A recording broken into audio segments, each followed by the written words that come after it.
గురూజీ 72 గంటల్లోనే ఫోన్లోని అద్భుతమైన జ్యోతిష్య పరిష్కారం చూపిస్తారు. నమ్మండి, నమ్మకపోండి, ఇది నిజం.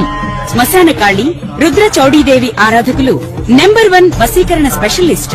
గురూజీ మనిషి పుట్టుక నుండి చనిపోయే వరకు వచ్చే అన్ని క్లిష్టమైన సమస్యలకు పరిష్కారం ఇక్కడ లభిస్తుంది. విద్య, ఉద్యోగం, వ్యవహారం, స్త్రీ ప్రేమ, పెళ్లి, సంతానం, స్త్రీ పురుష వశీకరణం, భూవశం, భార్యాభర్తల కలహాలు, కోర్టు సమస్యలు, విడాకుల సమస్యలు, చేతబడి, అప్పుల బాధ, ఇంకా మీకు ఎలాంటి సమస్యలు ఉన్నా 72 గంటల్లోనే శాశ్వత పరిష్కారం చేయబడింది. నమస్కారం, నేను మీ రవికిరణ్ శర్మ, వేలూరి.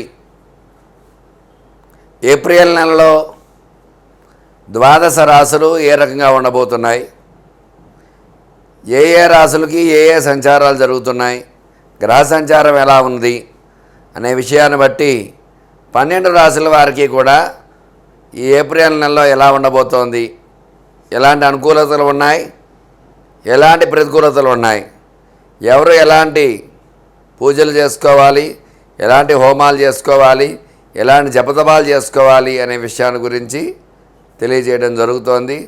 మరి ఏప్రిల్ నెలలో గ్రహ సంచారం చూసుకున్నట్లయితే రవి సంచారము ఏప్రిల్ నెలలో రవి సంచారము మేషరాశిలో జరుగుతుంది. మేషరాశిలో రవి సంచారం వల్ల మేషరాశ్యాధిపతి కుజుడు కాబట్టి రవి అనుకూలంగానే ఉంటాడు. అట్లాగే కుజుడు కూడా మేషరాశిలో సంచారం చేస్తున్నాడు.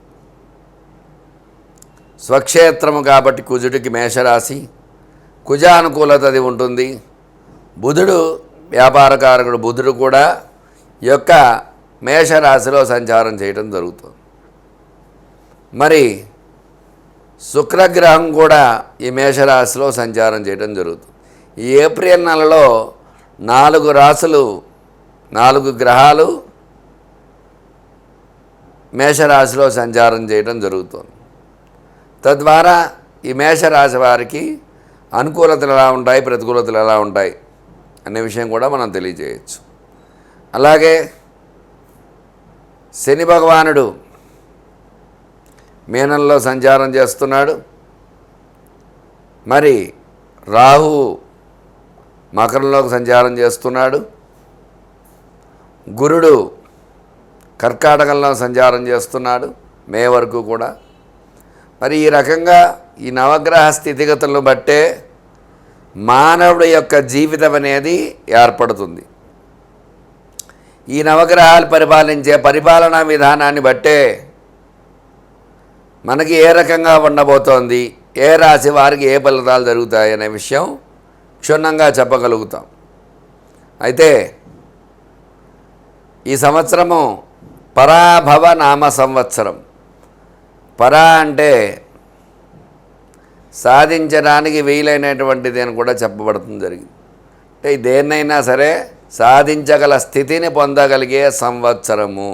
భవ అంటే స్థితి, ఓర్పు, సహనము ఉంటే ఈ సంవత్సరం ఏదైనా సాధించవచ్చు అని అర్థం.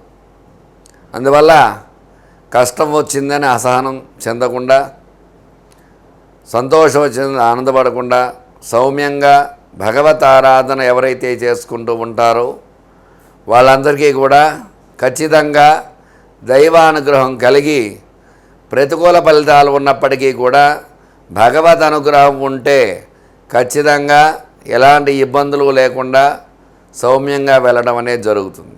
అందువల్ల ఈ యొక్క రాసుల వారందరికీ కూడా ద్వాదశ రాసుల్లో సంచార స్థితిగతులను బట్టి ఏ రకంగా ఉండబోతోంది, ఎలాంటి పూజలు హోమాలు చేసుకోవాలి, ఎలాంటి అనుగ్రహం ఉంటుంది అనే విషయాన్ని మీకు వివరంగా తెలియజేయడం జరుగుతుంది.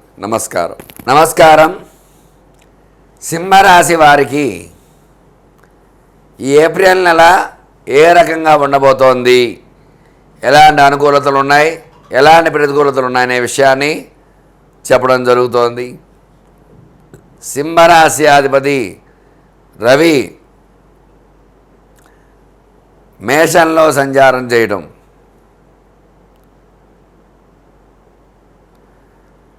అలాగే సింహరాశికి ఈ ఏప్రిల్ నెలలో గ్రహ సంచారం అనుకూలంగా లేదు.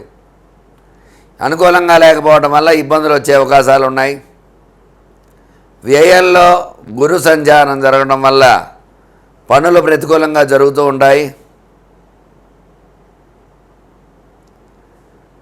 వ్యాపార రంగంలో నష్టాలు చవిచూడవలసి వస్తుంది. పెట్టుబడులు పెరుగుతూ ఉంటాయి. రుణ బాధలు పెరుగుతాయి. స్టాక్ మార్కెట్లో స్టాక్స్ పెట్టుబడులు పెడతారు కానీ ఇబ్బందులు పడుతూ ఉంటారు స్టాక్స్ పెరగకపోవడం వల్ల.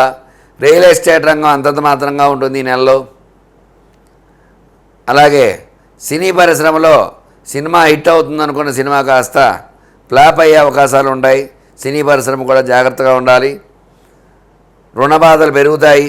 వివాహ ప్రయత్నం చేసేవారికి ఈ నెల నిరాశాజనకంగా ఉంటుంది. సంతాన ప్రయత్నం చేసేవారు ఈ నెలలో కూడా నిరాశాజనకంగా ఉంటుంది. శుభవార్తలు వినే యోగాలు తక్కువగా ఉంటాయి. అలాగే విద్యార్థులకి విద్య చదివినప్పటికీ కూడా గురుబలం తక్కువగా ఉండడం వల్ల జ్ఞాపక శక్తి మందగించడము, పరీక్ష ఉన్నత శ్రేణి అనుకున్న రీతిలో పాస్ అవ్వకపోవడం ఇలాంటి ఇబ్బందులు జరుగుతాయి. అట్లాగే ఉద్యోగ ప్రయత్నం చేసేవారికి ఉద్యోగంలో ప్రమోషన్స్ రాకపోదుగా డిమోషన్స్ వచ్చే అవకాశాలు ఉంటాయి. ఉద్యోగ ప్రయత్నం చేసేవారికి ఉద్యోగ ప్రయత్నాలు సఫలీకృతం కావు. వ్యవసాయం పంటలు సమయానికి వాన రావడం ఇబ్బందులు పడతాయి. చేతికి అంది రాకపోవడం ఇట్లాంటి ఇబ్బందులు చూడవలసి వస్తుంది. జాగ్రత్తగా చూసుకోవాలి వ్యవసాయదారులు వ్యవసాయం పంట గురించి. ఆరోగ్య భంగాలు ఉన్నాయి. ఆరోగ్య విషయంలో చాలా జాగ్రత్తలు చూసుకోవాలి. మొత్తం మీద చూసుకున్నట్లయితే ఈ రాశి వారికి అనుకూలతల కంటే కూడా ప్రతికూలతలు ఎక్కువగా ఉన్నాయి కాబట్టి వీళ్ళు విశేషముగా గురుబలం కోసం గురుడికి జపం చేయించుకోవటము, అలాగే అష్టమ శని వల్ల ఇబ్బందులు ఉన్నాయి.